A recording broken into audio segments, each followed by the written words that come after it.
There's a story about this builder who did not know exactly what he was building. There was an experienced builder who had worked for the same construction company for many, many years.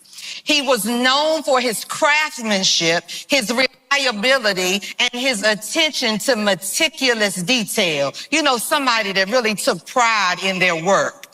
One day he informed the owner of the company that he was ready to retire.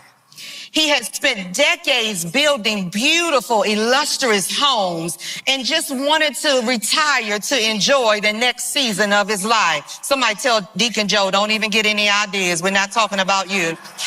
The owner was so grateful for his years of service, he asked him, would he do him one final favor?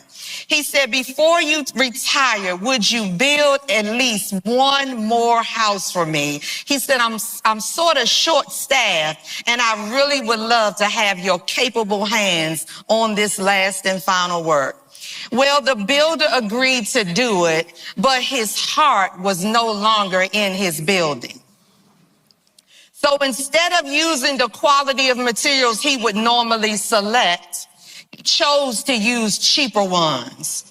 He decided to cut some corners. He decided to rush through the work. He decided to overlook some details that he would normally give careful attention to.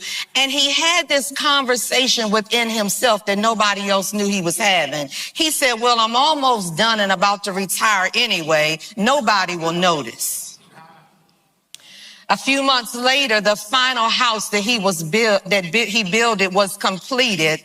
The owner walked through it with him and began to thank him for his many years of loyalty. And he shared how valuable he had been to the company for all these many, many years. Then he surprised him.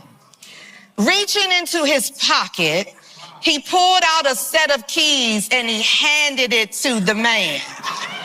He said, my faithful employee, this house that you just built is my gift to you. Thank you so much for your faithful service. This home is yours. The builder stood there speechless. He was so excited that he had just been gifted a house, but all of a sudden his excitement turned to regret. Because he remembered every shortcut he had taken. He remembered the inferior materials he had used. He started thinking about all of the corners he had cut. And now he would have to live with and live in what he had built that he thought he was building for somebody else, but he was really building it for himself. Many men and women of God think they're building someone else's ministry. They think they're building someone else's department.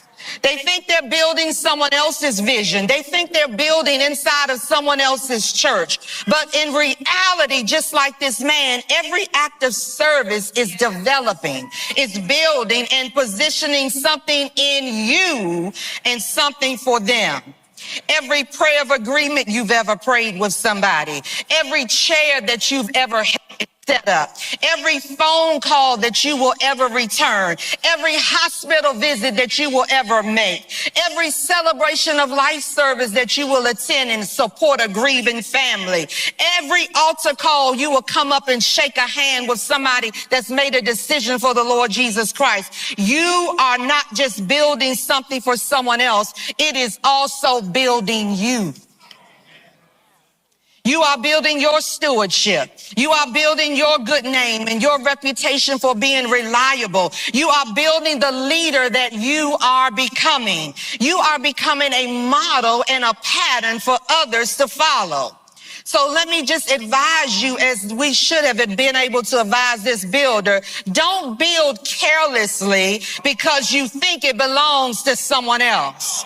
Take ownership of the vision that God has given you, the privilege to serve in. Build with excellence because God is using every task, every assignment to prepare you for your future. The ministry you help build today is building you all at the same time. The builder's greatest mistake was believing that he was building for somebody else. A wise minister understands that every assignment is shaping the house that I will one day live in. If God handed you the keys to your ministry, the ministry that you're currently building, would your current effort, attitude, execution, excellence, and faithfulness, with that being done, would you be pleased with what it is you've built? Because one day what you've invested in may just be entrusted back to you.